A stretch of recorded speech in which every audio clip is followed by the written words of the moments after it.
It's right there. It's in our grisps. This is an interesting circumstance, Ryan. We're early to start the show. Do you have the forearm grippers? The little grip strength things? They're to get your forearms, right? Well, it's to try to get my finger back to full strength because after that fuck that dog.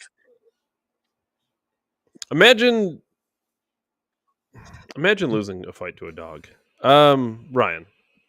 I'm so tired, David. I literally have tendon issues. I have dogs in my own house, and I dominate all of them, Ryan. This is embarrassing.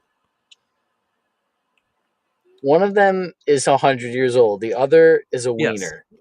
One is a wiener dog, for sure. The one is a 100-year-old poodle, for sure. Probably the most vicious thing I have.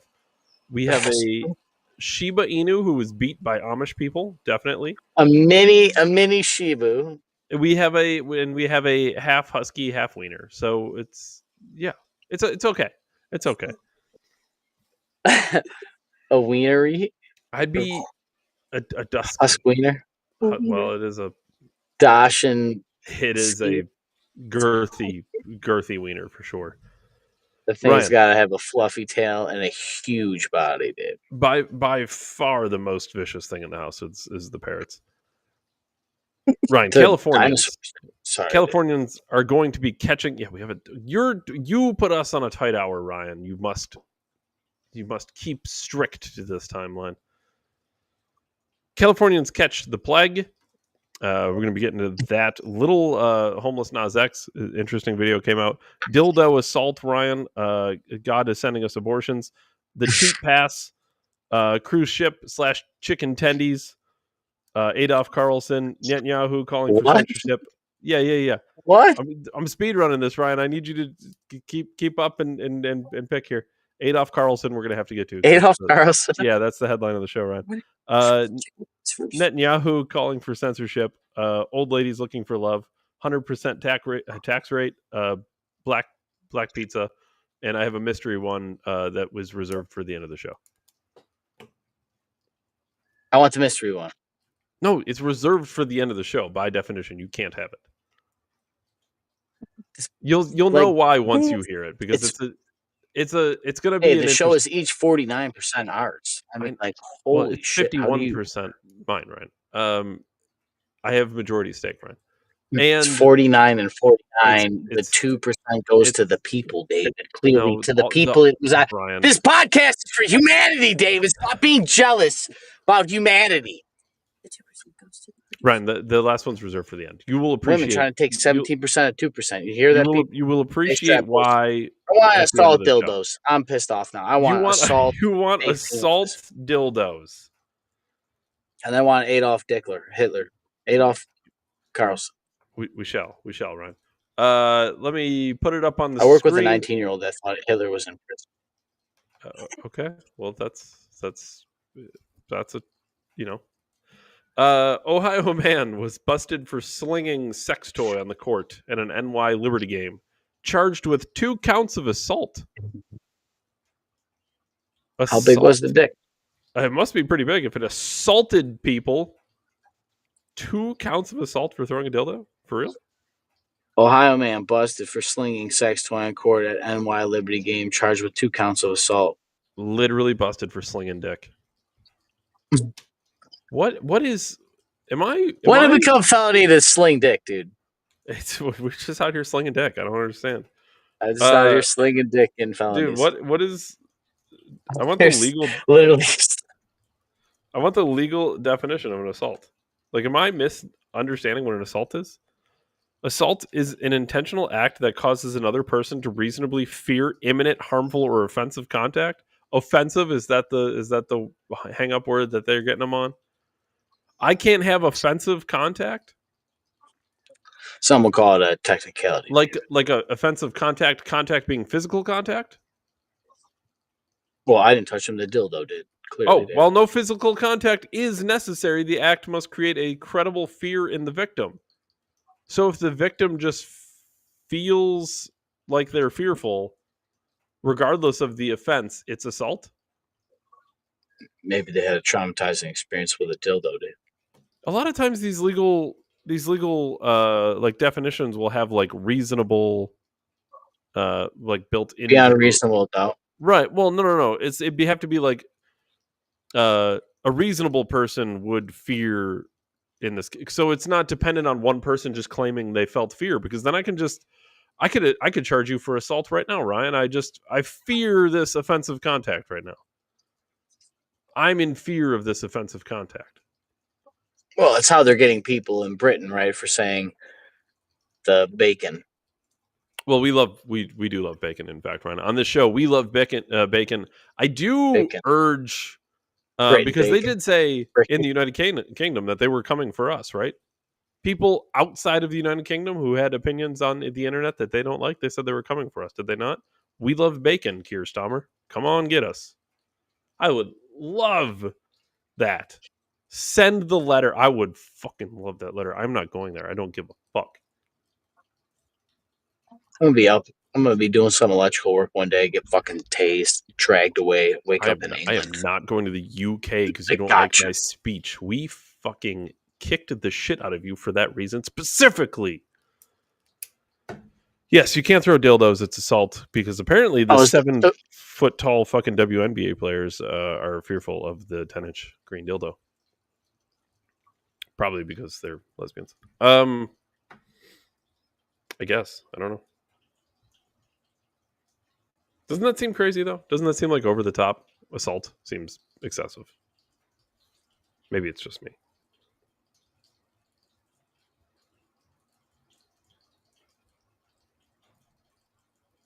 Ryan, can we talk about the cheat pass? The what? The cheat pass? Yeah. It sounds ridiculous, right? Just so we're clear. Okay. I believe this is the Telegraph British? Is that a British magazine? UK news website. Yes. Okay. Thought so. Here's from the Telegraph. The Life article, not opinion article. Why men should give their wives a cheat pass this Christmas. Huh. Did they say why? Like, or all we have is a headline? I can get the actual article.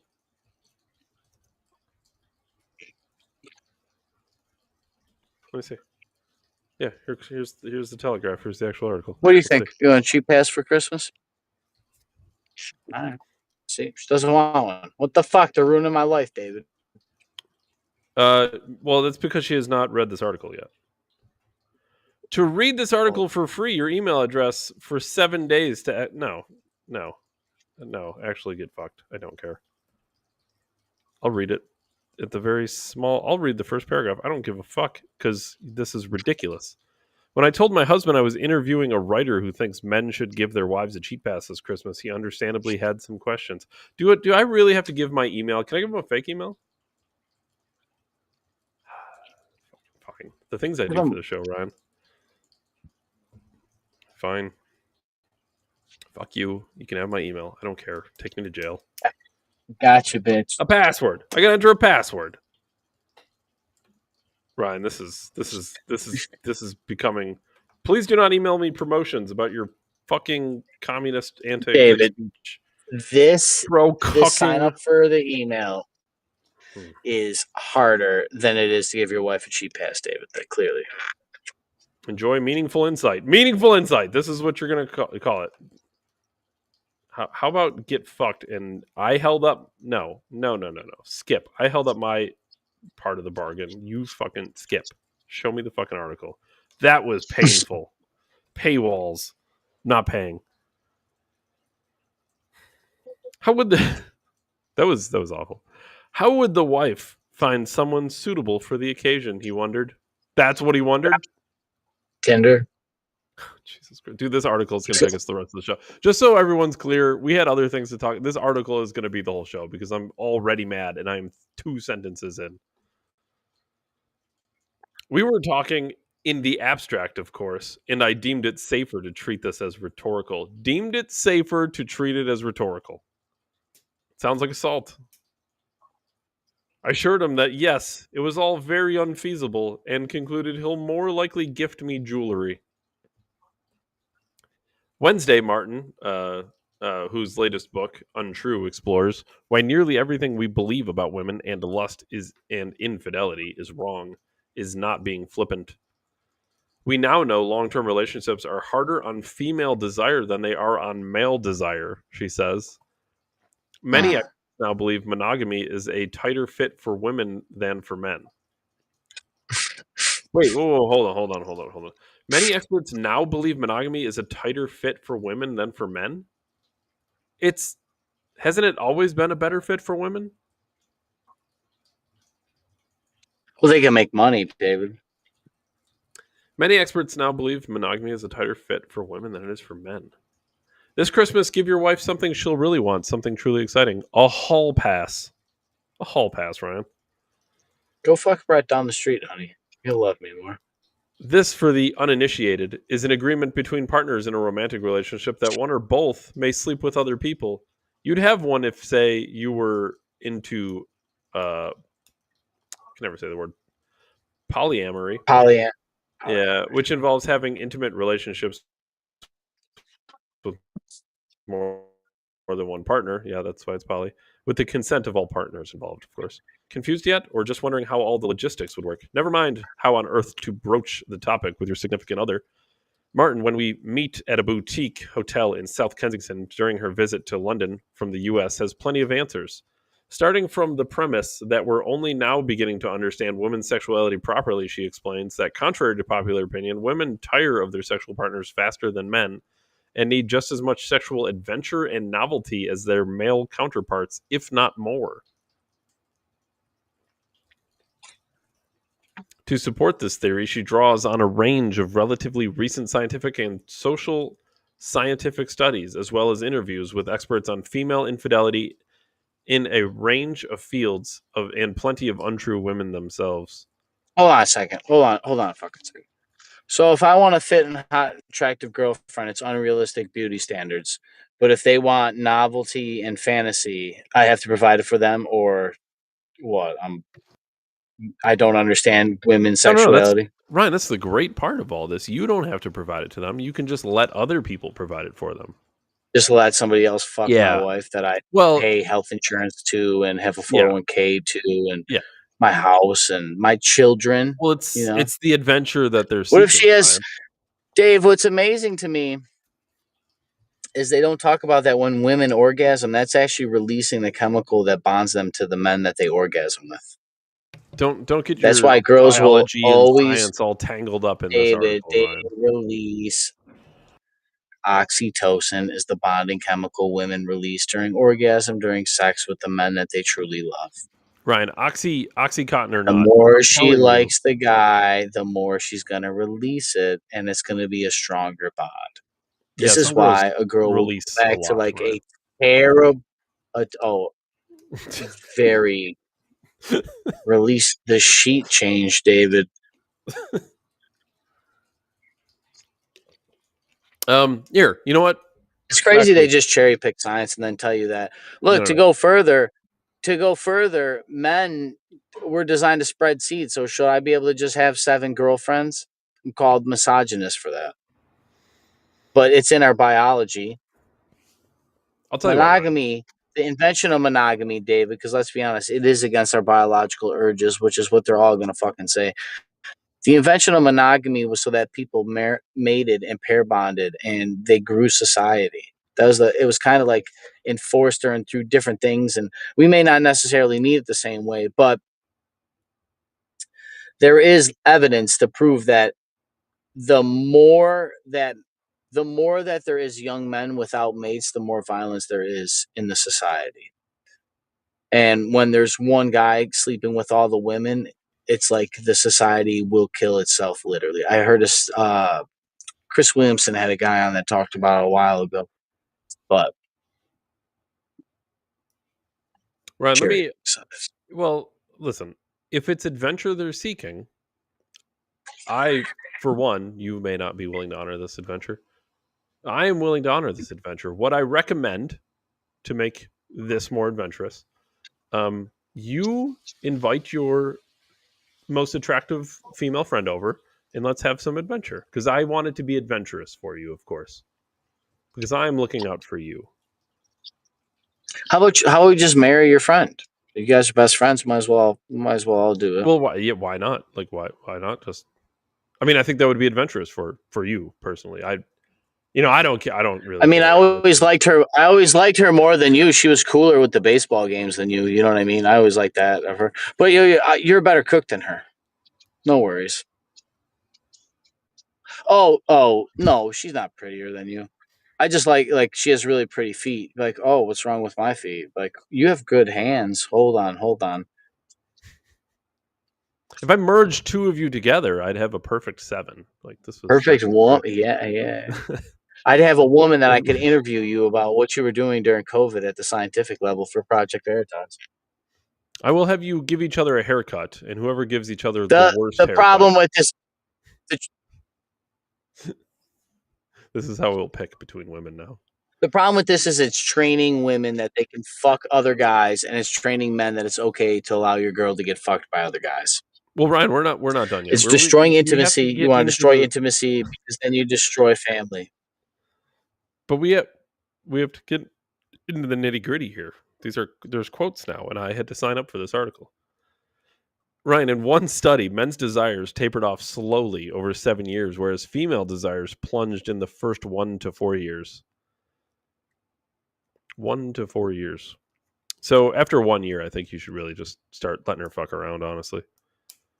We might have said before, oh, well, that's because women like sex less than men. But now the new data, the new data are helping us. The new data is helping us, is how it should be worded.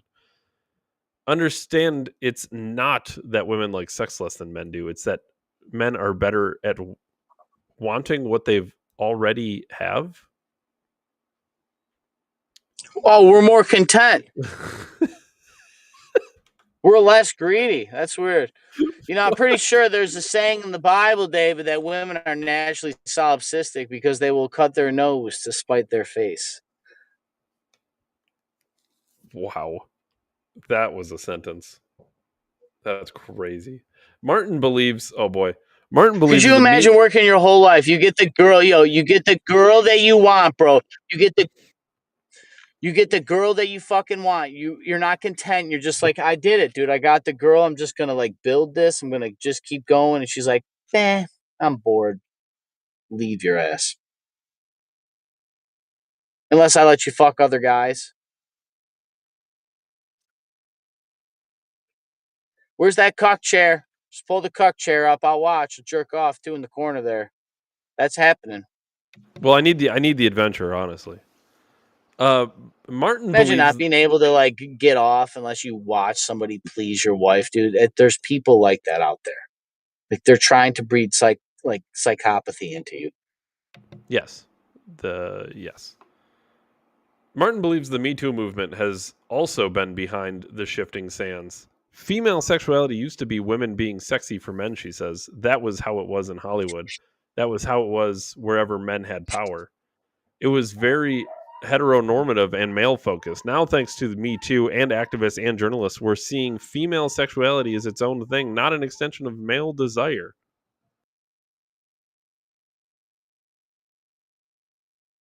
This dude, when you don't control male sexuality, you get rape and pillage. When you don't control female sexuality, this is what you get. You get slaughtering of your children to the state.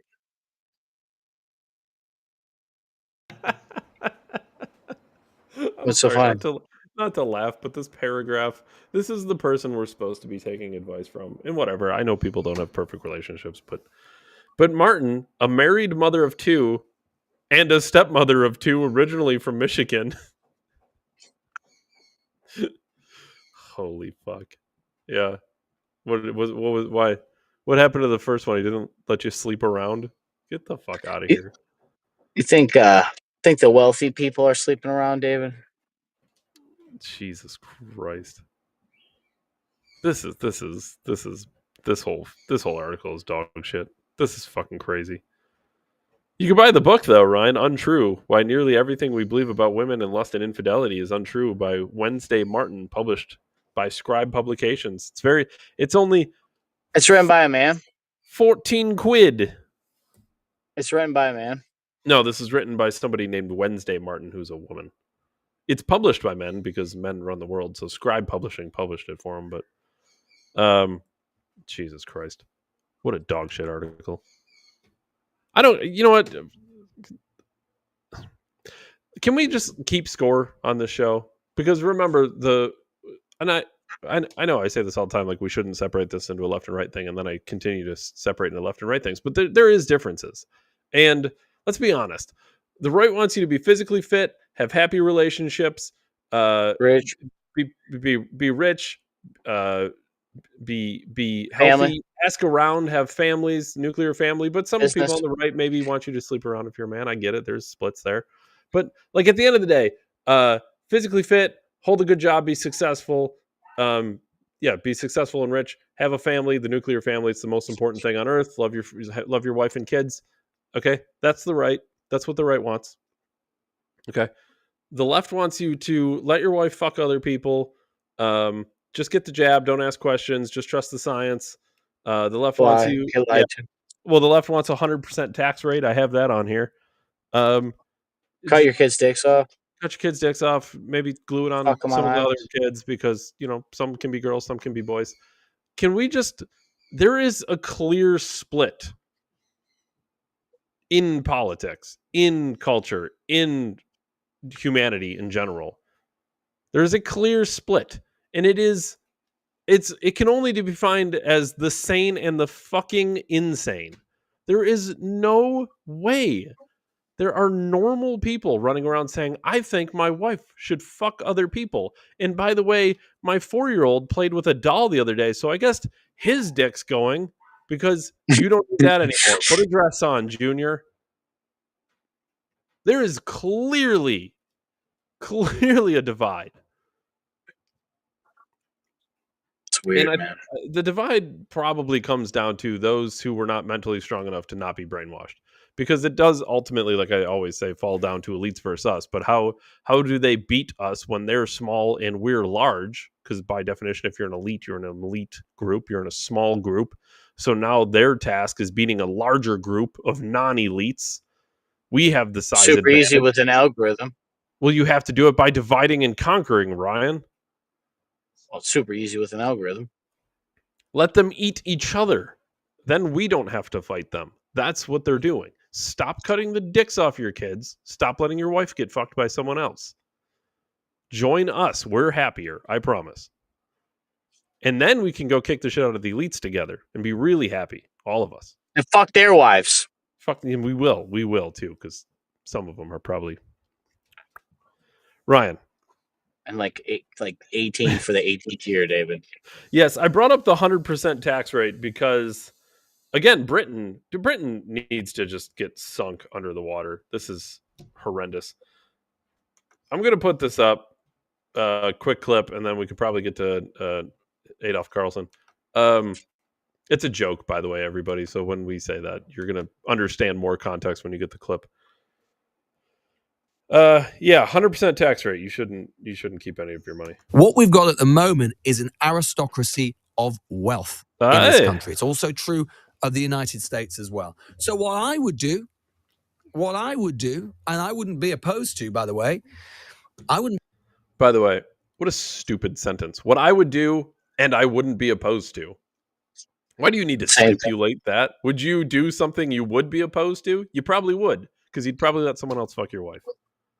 Well, it's kind of like when you say, I don't want to hurt anybody's feelings, but be opposed to 100% inheritance tax. Or maybe let's say 99%. My rule might be that if you can put it in 2p bags, then you can hand it over. That's fine. 99, 95%. I'm being provocative, but you see what I mean. I would not be against a far higher rate of inheritance tax than we have at the moment, which is 40% above a certain threshold. I wouldn't be opposed to putting that to 50%, 60%, 70%. Why? So he's just openly throwing out every number possible.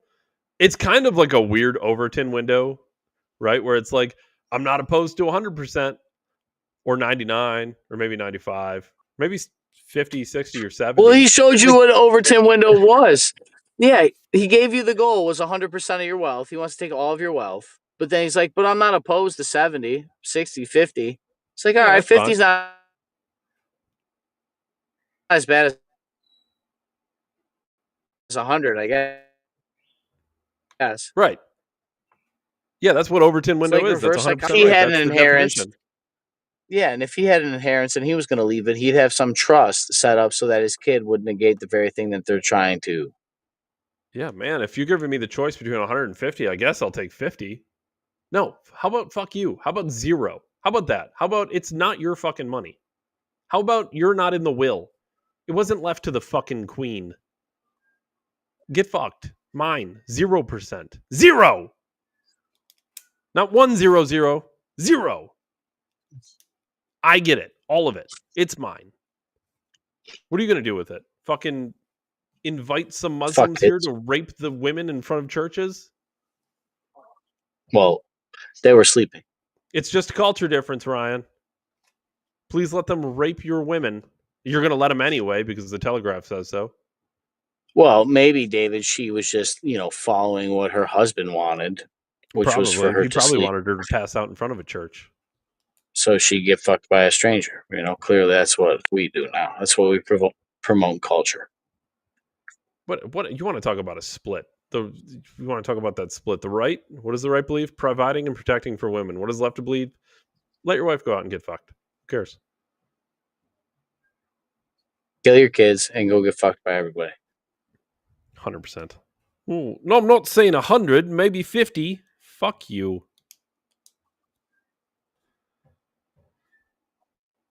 Legit Adolf Overton Carlson. window.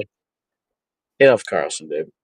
So this clip made its rounds by a lot of the pro-Israel people on the right, Ryan, the Laura Loomers of the world, of course, and they post it with the quote that Tucker Carlson is basically, to paraphrase, Tucker Carlson is agreeing that we should have sided with Adolf Hitler in World War II.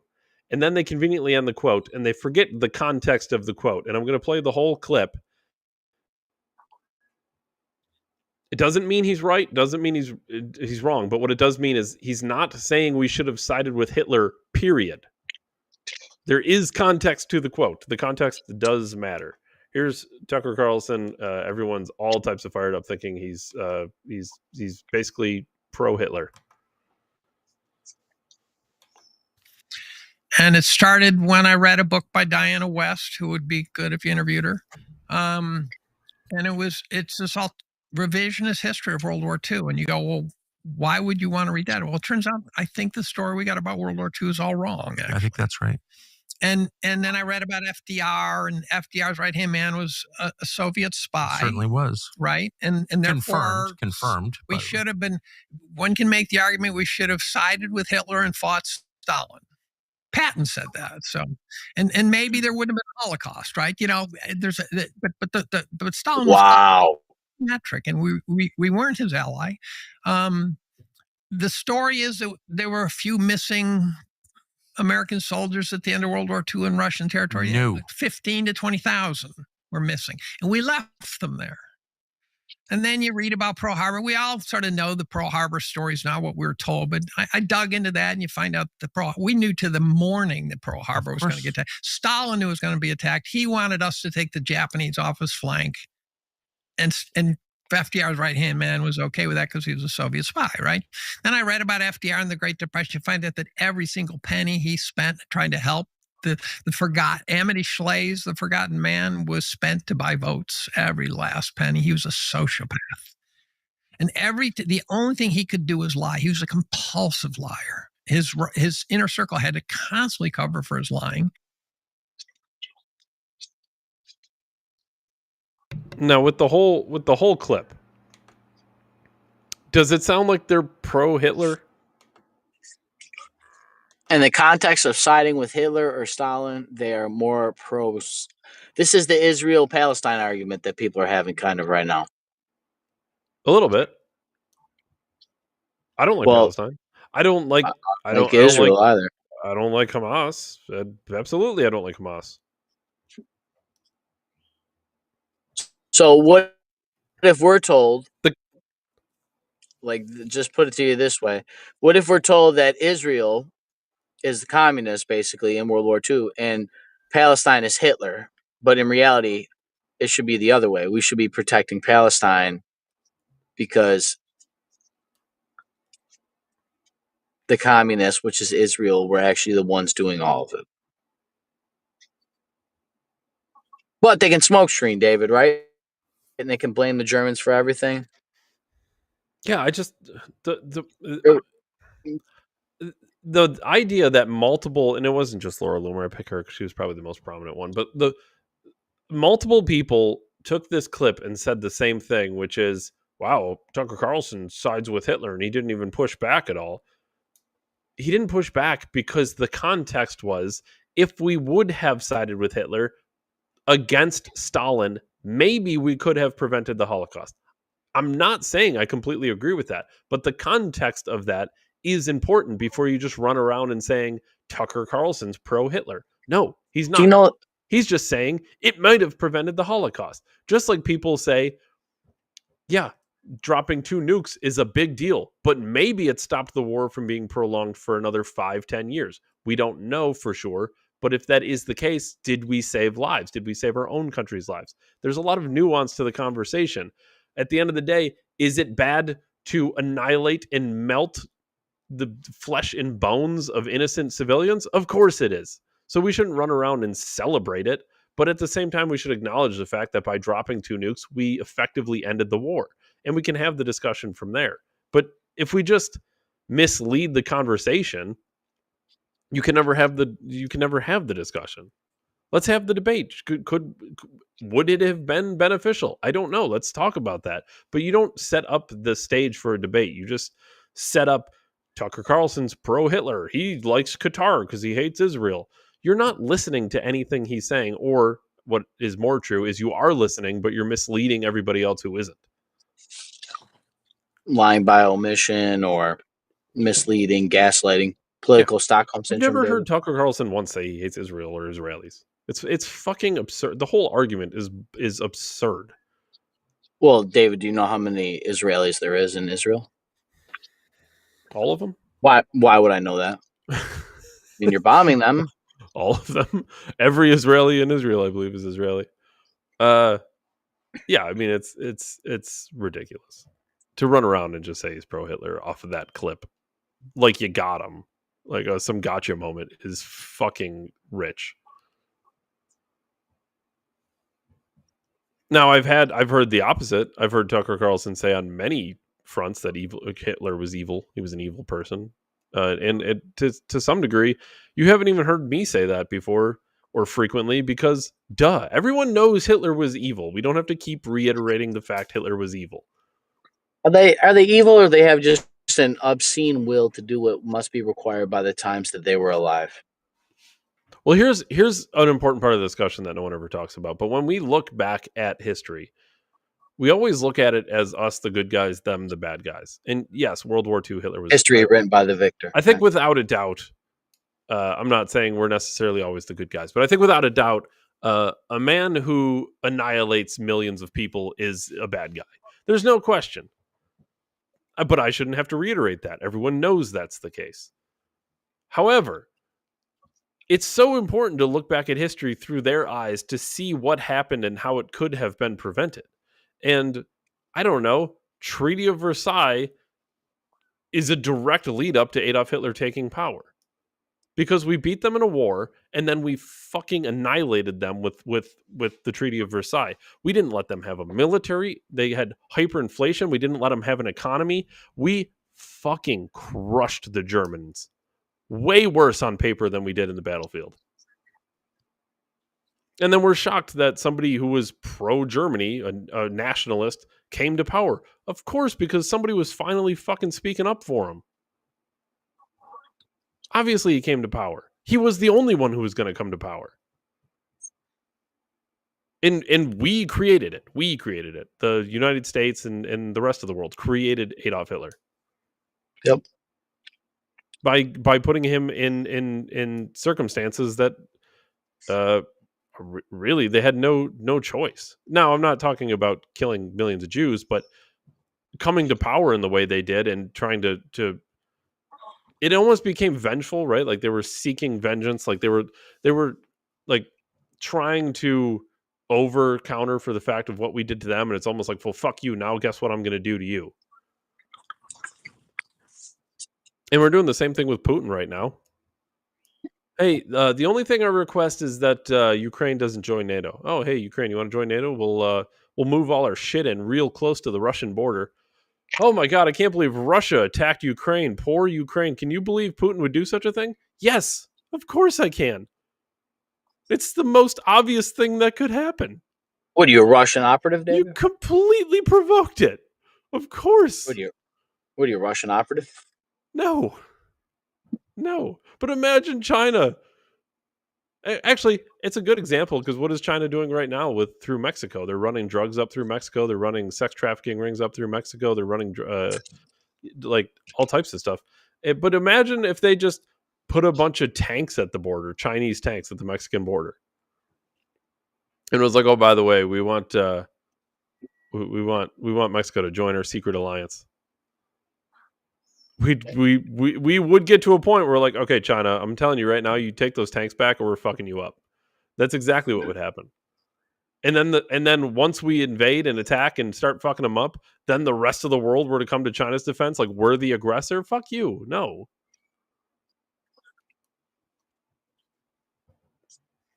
I don't know. I don't know why people are surprised by this, but no, this is not Tucker Carlson being pro Hitler. That's a ridiculous statement.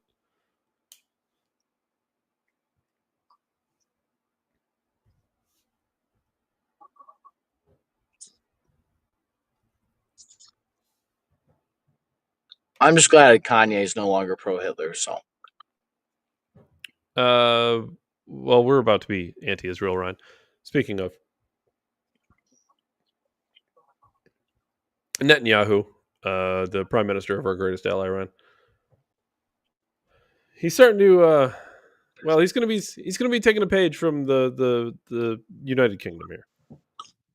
You know, it's very hard to fight the the deception, the lies, the starved children, the pictures of starved children who turn out to have cerebral palsy or other congenital diseases that leave them emaciated. And no, I'm sorry. Can we starve them if they have cerebral palsy? Get the fuck.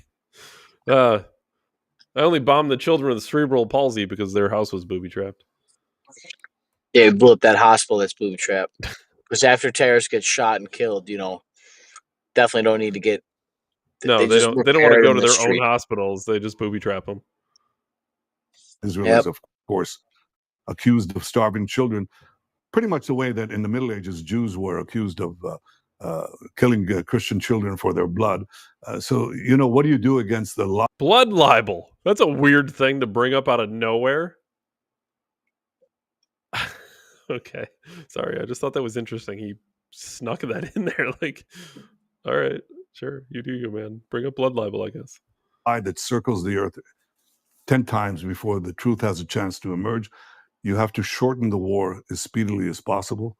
And frankly, we also have to do something about the algorithms and the social networks. This is a big challenge. I don't want to dismiss it. It's very hard to find. We have to do something about the algorithms, Ryan. First of all, who's we? And more context, what are you doing with the algorithms? And where are you doing the algorithm things? And by the way, why are those things I assume that's only for Israel. Well, why are those things taking over in the algorithm? Isn't that a question worth exploring? No, nobody cares. Oh, okay. No, we're not starving kids. They have cerebral palsy. Yeah, we leveled the whole Gaza Strip, but everything was every house was booby trapped. Every building booby trapped. All of them. Name a building. Name one. Name a building in the Gaza Strip. Grocery store, hospital. Just name something that would be in your town.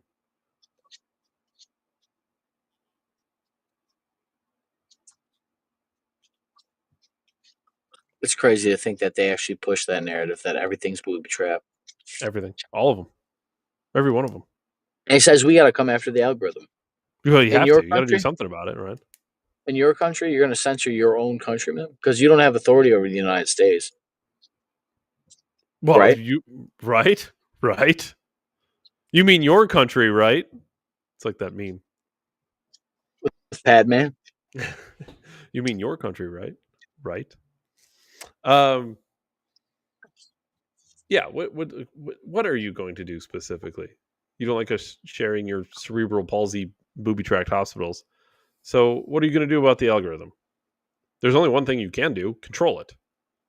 Because the algorithm, by nature, on left to its own, is supposed to be an uncontrolled thing that occurs organically and naturally, where the things that gather the most steam, uh, are the things that seem to be attractive to most people. Not to his point, maybe that isn't always the truth, but counter it. You either have free How about speech or give you me a don't. counter? You either have free speech or you don't. I either say the government's fucking kids or I can't. And I can. And the And I more that will. they crack down, the more I think it's bullshit.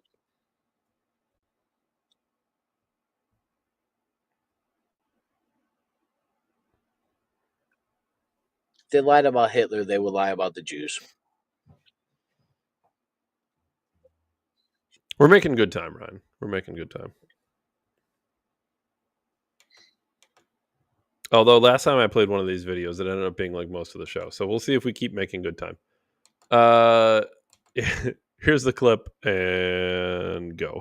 I'm 53. It has been several years. Where are all the good men? I'm tired of being alone. I want to share my life with someone. I am just freaking tired. I want to be in love. I want to share my life with someone. I want to feel the joys. I want to have my hands held. I want to be held. I want to kiss. I want to support. I want to make coffee with that person. I want my person. I want my person. Why is it so hard to find your person? For the record, I feel sorry for her. I do. Yeah, I was just going to say, for the record, I actually do feel for her. Because Jordan Peterson says that. Sorry. I feel like she was lied to and she was set down the wrong path. Jordan Peterson said that you have less time than you think to find the partner that you want. You mean like you got like 4 people, not 100, like 4. If you give a 4 or 5 honest shots, maybe 6. I think 6 and is I a don't lot. mean like you. I don't think you go on 6 dates and fuck 6 people. That's not what I mean. But like you honestly try to date 6 people or 4 people. You meet their family or you go on vacation. Like you try outside of the other stuff. Try to actually do what she wants. Be their best friend and shit like that. You might only get that. Some people don't ever get that. Let's be honest.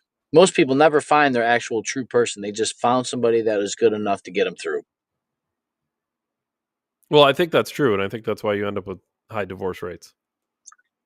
Well, because when the person you're with for so long is only good enough for now, it's only for now. Well, or I thought he would change, and then he never does. You know, because women fall in love with a romanticized version of the man they're with. And men do a real hard time of accepting a woman who she is, I think, as well. But I feel sorry for her. And, you know, let's be honest. I'm sure she seems rather like she looked good for 53. She's probably pretty hot at 20. And she probably I guarantee it. She probably met plenty of men in her 20s and 30s that would have took care of her and treated her like the way she wanted, and they'd still be here today. And she didn't hit cash in. You think she's got a triple-digit body count, Ryan? She definitely doesn't have a single-digit one, David.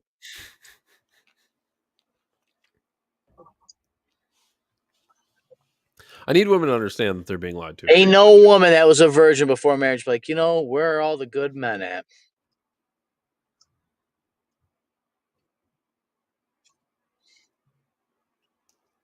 Because those women that saved it knew. Right, David? When they controlled their lust, they were able to drown out lust. It wasn't just if he had big muscles or a lot of money. It was what did he do with the muscles and money? How did he treat people? How kind was he? Did he donate to charity? Did he go to church? Did he hold the door for a complete stranger? Help an old lady with her groceries? Did he check on the neighbors during a snowstorm? Things you can't buy, right? How you treat the waitress and the janitors. Please and thank you. The golden rule is you do unto others as you would do to oneself. That's why those actions speak louder than words. If you'll treat a stranger like that, how will you treat yourself and treat me? You don't even respect your own body. I'm supposed to think you're going to respect my body? Because when we have sex, we become one body. Because it's the only thing I've actually gotten slack in my relationships with this. Like, it only seems like when we have intimacy, blah, and you know what, it's certain thing. It's like, well, it is kind of hard sometimes because like I'm a pretty open person, but the only thing that I do with you that I don't with other people is intimacy. You understand? But which is that's where supposed to be how this works, unless right. you But work that also, for the Telegraph. yes, but that also showed me I had to evolve a little bit. Maybe I was giving off some of the other emotional intimacy things, maybe not even physical, but just some of the other stuff. Maybe I should have held back. But that's the Whereas, problem with being too open sometimes. whereas I may have the opposite problem That you can't open up at all, or it's that I hard don't to. even with people that I should. And I Yeah, acknowledge that's the case. But well, acknowledging it and breaking your pattern of not opening. This is the thing. This is the thing, because it's everybody that's at least decently aware. They know they're self-aware enough to know. But the thing is in those moments you have to recognize and try to actively change a little bit of yourself. It's very hard. Mhm. It's very those moments that I don't want to open up is the moments that you need to open up more than ever, because you actually get more out of it. Which is weird. Like since The thing that's tricky for me though is because I don't even know what I'm supposed to open up about, because I'm like I don't know, in ways I'm maybe too laid back, but like I don't know, like things just happen and like they just roll off and I'm fucking just moving forward, like I'm like Neo in the Matrix. well, maybe you should sit still. Sit still. Yeah, because What me does this mean? personally, I mean literally sit down and do nothing. No stimulation, and see what happens and see what arises and see what, because you got to be anxious about something. You started working out or running, Yeah. so maybe it's not anxiety, but maybe just the idea of your mortality. You understand? Like, Yeah, I is think that's just creeping. I think that was maybe. I mean, maybe that's like a deep down thing I don't even know about, but I just feel To like 100%. I feel like I just physically acknowledge that I'm not in the shape I should be. It's not like 100%. But it's not like worrying me or anything, but I just feel like I could do better. no, but that same feeling, if you don't address it for 10 years and you weigh twice as much now, what would your anxiety do if you change nothing? So maybe I caught it too soon. So I don't know that I have a feeling that I don't have, because I could have it, but I am Dave, addressing it. in your scenario of somebody that basically the only way that you really move the needle for yourself is if it's an extreme thing. So maybe the only way to get you to really bust ass in the gym is if you were 700 pounds. Right? Like you being moderately a little whatever and you still being able to like, I'm comfortable. But then you kind of realize even like, dude, if I get a six pack, like what the fuck does that look like? Right? But maybe that's what I'm saying, because me personally, I'm kind of almost too proactive, and I also have a good imagination, so I like make up extra shit and then act on it. You know what I mean? And then sometimes I spend too much time spinning my wheels doing shit I didn't even See, need to address or. that's what evil do. She'll start doing shit Mhm. that in no world needs to be done, but then she in her mind thinks there's so many things that need to be done that don't need to be done, that she gets nervous that the things aren't done. I'm like, none of this shit even needs to be done in the first place. I don't even know what she's creating her own stress and anxiety. Yes, but this is where I mean that you need to learn to do nothing, because for Eve, what she needs to learn is that she doesn't have control over all this crazy shit out there, and you just have to accept it, which is something that you're perfect at. Something you need to realize is actually how your body and your mind are feeling together, which is why you need to sit there so fucking long you begin to get bored. And then when you're bored, instead of pulling out your phone or going on TV or what, just sit there and do nothing. Stare at a wall inside. Like turn a light on. Don't fucking have a window where birds are, nothing. No stimulation. And then see what comes to your mind. And those are like not necessarily repressed emotions, they say, but it's because Well, that something I'm sounds real like good at, Dave. Because well, what that sounds happens like when I try to, meditation. I mean, technically, but what we're trying to get through is that you need to get back into your body. But it is meditative practice. I don't want to say it's meditation because that requires breathing and shit. But if you just sit there and stare at a wall, you need to be aware, but maybe don't even write it down. You got to think through this stuff. But the point is, me personally, when I start sitting down, I start fidgeting. Or my imagination, I always say I have the greatest imagination. My sister would say it's ADHD, probably true, but I just start thinking of shit. You know what I mean? And then like that's where like half of these rants come from, or I freestyle, or I like make up a fantasy story, or I just make shit up, right? But what that really is distraction. It's true. What that really is, as cool as it is, it's actually distracting me from how I'm feeling, which in that moment may be a little uncomfortable because I got dishes in the sink I didn't do, or I forgot to pay a bill and, I got to make sure that I pay that before I go to bed tonight, because things like that, like what I like to do to distract myself is to do something else, which is what Eve probably does. Is when Eve is doing the most stuff, she probably feels the most like out of her. She's just in her mind. She doesn't have a lot of feeling. She probably feels anxious and stuff, but what that really is just like her nervous system isn't relaxed and calm for whatever reason. And there's no amount of doing things that is going to change that. What you need to change is your breathing, which is why you sit the fuck down and just deal with the discomfort. And I'm speaking very out of privilege right now because I'm not worked up, obviously, but it's something I speak. There's a thing I forget about teaching or learning, but one step to help you become a better learner is try to teach the thing that you learned recently. It helps you break it down a different way, trying to explain it to other people. And, I always say on this podcast, a lot of things I say to you guys or you even, David, I'm telling myself as well. And this is no different. But this is what I've learned to kind of understand, to try to understand just how separated it's either people are two in their body or they're two in their head, and that's kind of where you get depression or anxiety. Depression is your two in your body, right? Your chemical balance, right? And anxiety is your thoughts, right? It's the like even though you can measure your anxiety and cortisol, but in reality, like that's kind of the balance. And then the middle is happiness, and excitement is the edge of anxiety and happiness, right? Sadness is the edge of depression and happiness. That's when you start beginning that you're not happy, right? You start becoming sad. And when you're sad too long, you're depressed. You get depressed so that you change it. You got to move your body. But when you're depressed, you don't feel like moving your body. Right. And that's where, like I'm saying, like your parasympathetic nervous system is your fight or flight response, is also your calm, your rest and digest mechanism. But it all ties back into this stuff. It really is. How did we get here? What topic were we on here? Well, there was the 53-year-old woman looking for love, Ryan. Oh, yes. Yeah, a lot of this comes to attachment and stuff. Like it's all back to nervous work. It's all back about self-consciousness. This woman probably had plenty of men that would have took care of her, but she wasn't ready to accept them, or those men weren't ready to accept her when she was ready. Because maybe the men she's trying to deal with can get 20-year-old women. Why would I want a 50-year-old woman when I'm 50 and I can get a 30-year-old? That is a serious question women need to ask yourself. Because you're being told you can just go fuck all the dudes and leave your husband, basically.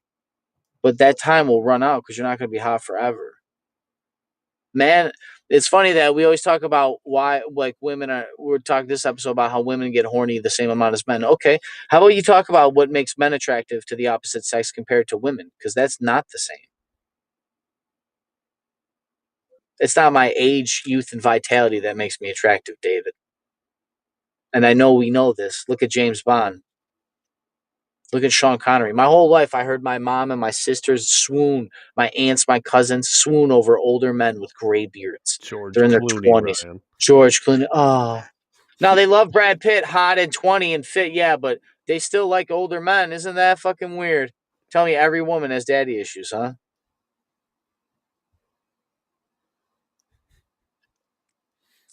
But Ryan, no, I mean, it's It's honestly sad, and if anything, I think more women need to take heed to this. I'm glad women are out there sharing their experience. Just sucks it took her 53 years. Yeah, I do. This is one of those clips where I do feel for her, but at the same time, I feel like she contributed to this position.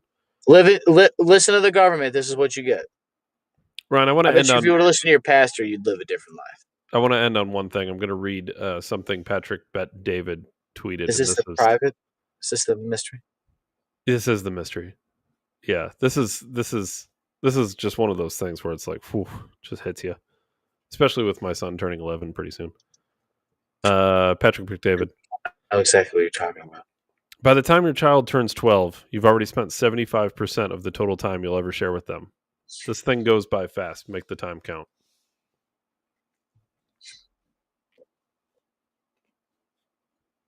When they're 12, 75% of your time, because you think they grow older and you're not going to be around for the rest of their life because presumably you're going to.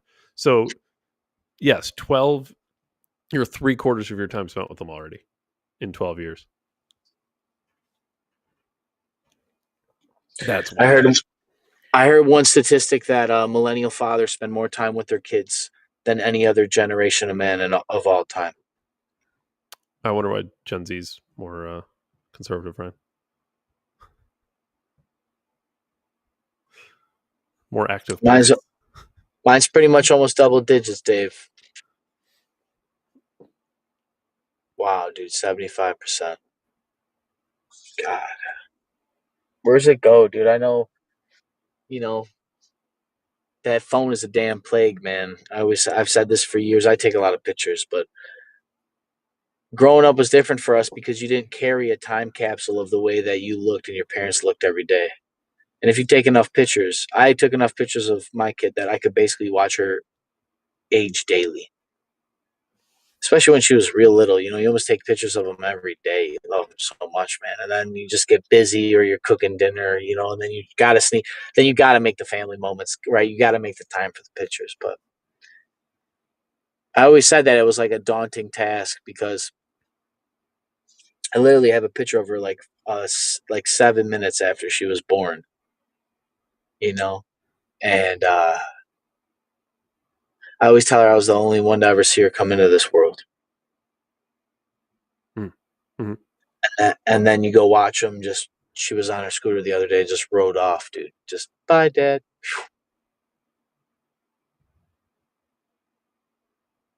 For the day and age, people tell you they're a clump of cells, and kids are a lot of things in their heart, and believe me, it is. And my dad actually told me that it's the memories that make it worth it.